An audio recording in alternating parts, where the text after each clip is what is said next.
Yahweh, Bahashim Yahushai, Bahashim Racha HaKodash. Double honors unto the apostles, the elders, and the bishops of Great Millstone. I want to say much love to the brothers out there doing this work in truth and sincerity. And I also want to send peace and blessings unto the believers of the hopeful elect. And in this morning's lesson, I wanted to read the book of Deuteronomy, the 21st chapter, and just read through it, man, break it down through the spirit.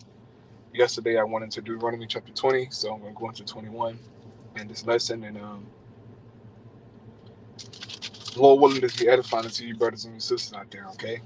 So starting here, Deuteronomy chapter 21, in verse 1, it says, If one be found slain in the land, which the Lord thy God giveth thee to possess it, lying in the field, and it be not known who had slain him. So if a dead body be found, right, then thy elders and thy judges shall come forth, and they shall measure unto the cities which are round about him that is slain.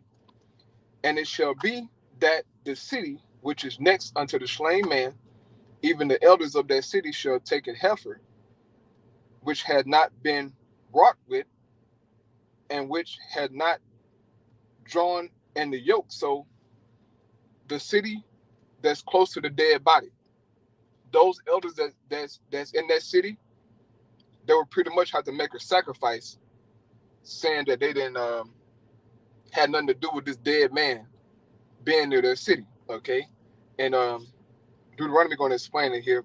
Verse 4 says, And the elders of that city shall bring down the heifer unto a rough valley, which is neither eared nor sown, and shall strike off the heifer's neck there in the valley. And the priests, the sons of Levi, shall come near, for them the Lord thy God has chosen to minister unto him, and to bless in the name of the Lord Yahweh. And by their word shall every controversy and every stroke be tried.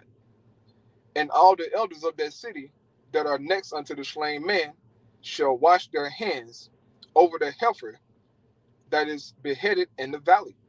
And they shall answer and say, Our hands have not shed this blood, neither have our eyes seen it. Be merciful, O Yahweh, unto thy people Israel, whom thou hast redeemed, and lay not innocent blood unto thy people of Israel's charge, and the blood shall be forgiven them. So shalt thou put away the guilt of innocent blood from among you, when thou shalt do that which is right in the sight of Yahweh. So they was, they would have to go right to a rough valley, slay the animal, right, and say, look, we had nothing to do with this dead body that's next unto our cities, right? And then, the priests and Levites would come in, they'll do the sacrifices and whatnot, inquire, and they would pretty much say, we ain't had nothing to do with it, so we're, guiltless of this crime. Because we know in the law, it tells you in Deuteronomy that blood defiled the land, right? And whoever shed that blood, their blood would have to be shed. So this process took place to avoid that. Because if you killed somebody back in ancient Israel, all right, when Israel had a righteous judgment, had righteous judges and a righteous government, your behind got, put to death, man, okay, for doing that wickedness, right, for murdering, So reading on here, this Deuteronomy chapter 21 and the 10th verse now, it says, When thou goest forth to war against thine enemies, and the Lord thy God had delivered them into thine hands, and thou hast taken them captive, right? You overcame them and took them captive, and seest among the captives a beautiful woman, and hast a desire unto her, that thou wouldest have her to wife. Have her to thy wife. So, you go take down a particular heathen nation, and then amongst those heathen women, you see a fine ass heathen woman that you want, okay? And you want to have her, man. Now, what if this brother who want this woman, right, this heathen woman, already got a woman at home? Does his wife have a say-so over whether or not he can have this woman? No, she don't have the say-so, man. But see, in this society, right, how things are, if you go to war, you know, and you see a fine ass heathen woman that you want to get with and bring her home to be your wife, if you got a girl at home, she ain't gonna approve of that. She will not approve of you bringing another woman home, okay? Because you didn't talk to her about it, and then, furthermore, why you need another woman? Isn't she, isn't she all the woman that you need, right? That's how this world is, man. But back in this time, men didn't have to call their baby mamas or their girlfriends or their wives and say, "Hey, look, I just saw this fine heathen woman, and I was wondering how you would feel about it." No, hell no. She had no say so, man. Which goes to show you that the man, he really is the figurehead. The man has the last say so over whatever, bro. He didn't have to inquire his woman about whether or not if you want to get another woman, bro. And this is the law, okay? This is the law, man. These laws will be kept in the kingdom of heaven. Once Yahushua come back, right, and the elect get, delivered and come back down from the chariots, we're going to overtake the nations, man. And guess what? When we overtake the nations, every nation we overtake, if they got some fine heathen women, we're going to take them women.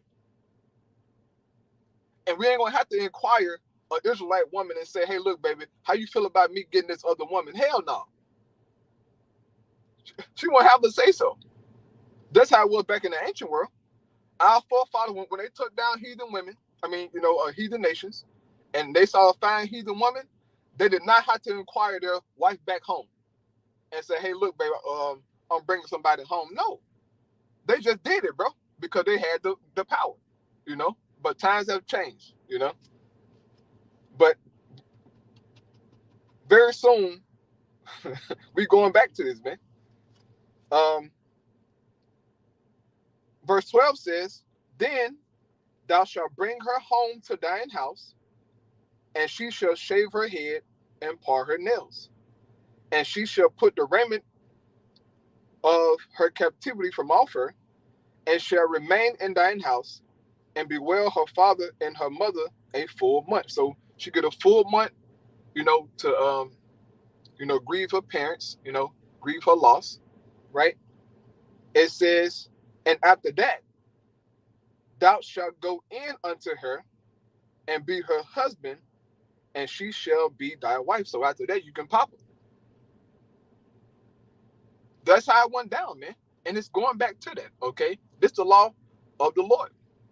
These laws will be written in our inward parts, bro. Okay, so in the kingdom of heaven, yes, we will have heathen women, and we're going to have fun with them, okay? A whole lot of Israelite fun, okay? Verse 14, it says, "And it shall be, if thou have no delight in her, then thou shalt let her go, whether she will, but thou shalt not sell her at all for money." So you can sell the woman. "Thou shalt not make merchandise of her, because thou hast humbled her," right? Because you had sex with her, so you can't sell her off, man, as a slave, No, you popped that woman, so that was your woman, but you didn't want to, deal with her no more because of some issue or whatnot. And so the Lord said, just let her go, right? So moving on here, this Deuteronomy chapter 21 and the 15th verse, it says, "If a man have two wives, one beloved and another hated," right? If a man have two wives. So in the ancient world, in our law, the Israelite man was allowed to have two wives. And we saw some Israelite men had more than two wives, right? But there was a common Israelite man, who had substance, and he was able to take care of 2 women, you know, and what you got to have, right? If you're going to have multiple women, then you got to have a lot of resources, man, to provide for that woman and the children that you're going to have by her, you know? So it wasn't against the law for an Israelite man to have more than one woman. But that's a doctrine that's being pushed in Israel today. You got certain Israelite men and women saying, oh, you can't have more than one woman, especially with the IUIC, right? They always talking about the laws, the laws, the laws. But in the law, it says if a man have 2 wives, so he was allowed to have more than one wife. So they go to show you that these guys really don't follow the law, or they don't understand it, or something. Like something is off, you know. But reading on, it says, and they have borne him children, both the beloved and the hated. And if the firstborn son be hers that was hated, meaning of the one that he pretty much liked the less. Not that he didn't love her, but he liked one more than the other, you know? Just as how Jacob, he loved Rachel more than he loved Leah. He favored her more than Leah, but he still, you know, had a bunch of kids by Leah, right? A bunch of kids by her. But he liked Rachel more, you know?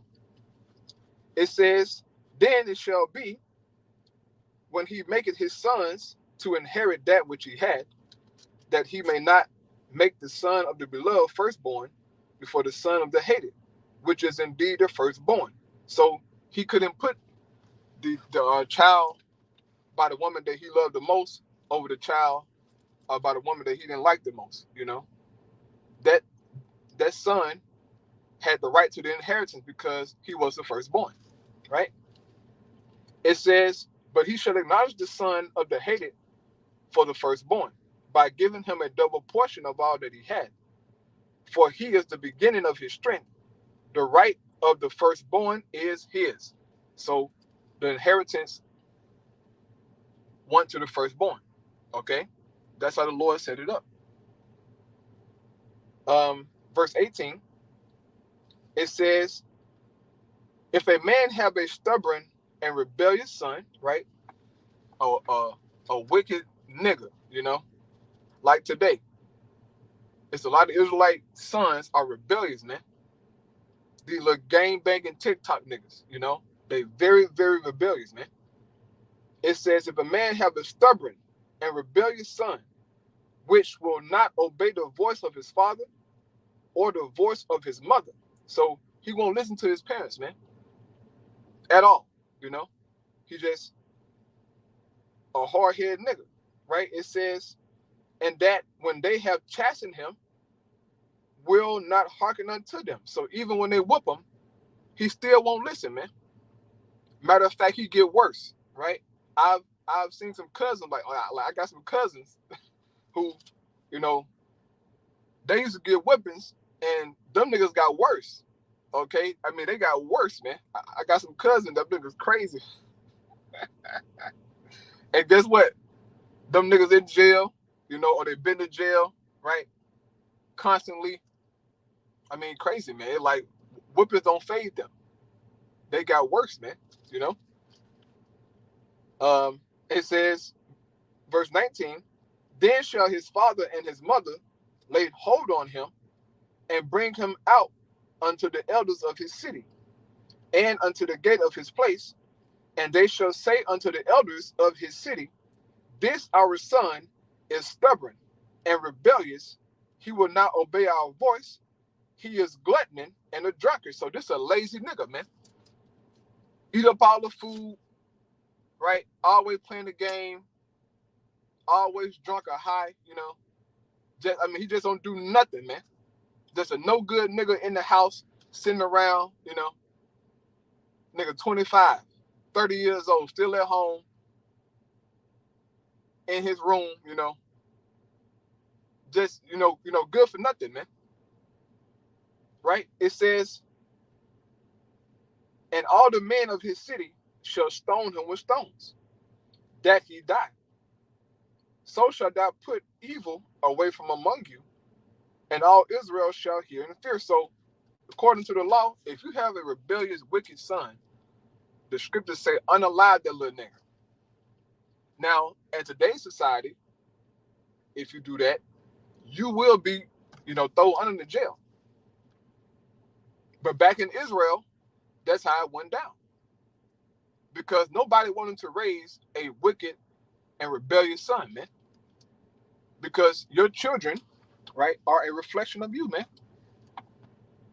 And nobody wanted to have a bad name, Your family name meant something back then, bro. All right? Just how you see on the TV show, what is it? A Game of Thrones. They valued their family name. That meant something, man. So certain BS wasn't tolerated, man, by the children, right? The sons, the daughters, But guess what? But nowadays, family names don't mean nothing, bro. These children out here just wilding out, man. But even some of the parents, they, known for being sluts and whores and gangbangers,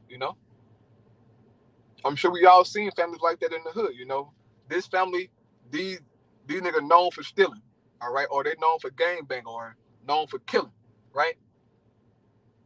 That's Jake today. But back in ancient Israel, you would put a stop to that and unalive a wicked son, man, or a daughter, A daughter that was a whore, she was unalive back then. So read on here, and I'll finish out.